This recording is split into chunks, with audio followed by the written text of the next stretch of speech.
Hey guys, আসসালামু আলাইকুম। কি অবস্থা তোমাদের? আশা করি তোমরা সকলেই ভালো আছো। তোমাদের দুয়ায় আমিও খুবই ভালো আছি। আজকে আমি হঠাৎ করে চলে গেলাম সিদ্ধিরগঞ্জ সাইলো রোডের যে নতুন হাটটি বসিয়েছে ওই হাটের কার্যক্রম দেখতে, বা হাটে গরু আসছে নাকি সেটা দেখতে। আমি রোড দিয়ে ঢুকতেই দেখলাম তারা লাইটিংয়ের কাজ করতেছে। আস্তে আস্তে আমরা ভিতরের দিকে চলে যাই, দেখি হাটের কী অবস্থা। হাটে ঢুকতেই দেখলাম যে হাটে শুধুমাত্র বাঁশ লাগানো হয়েছে, এছাড়া কোনো কাজই করা হয়নি। এরপরেও আমি আস্তে আস্তে ভিতরের দিকে যেতে থাকলাম। আস্তে আস্তে ভিতরে যেতে যেতে দেখলাম যে হাটে এখনও বেশ কিছু জায়গায় কাজ বাকি, ওইখানে কাজগুলো করা হচ্ছে। এখানে দেখলাম যে হাটে জায়গার দখলের জন্য ব্যাপারীরা নাম লাগিয়েছে।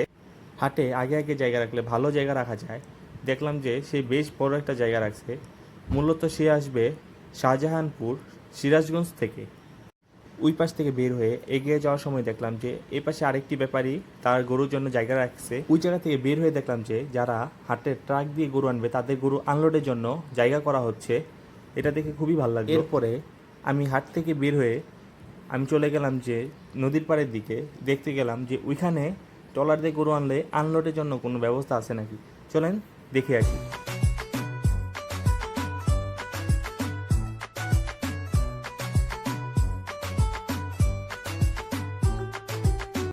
দেখতে দেখতে আমি নদীর পাড়ের দিকে চলে আসলাম।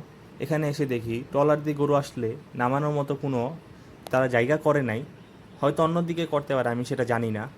সো আজকের ভিডিওটা এই পর্যন্তই। সকলেই ভালো থাকবেন।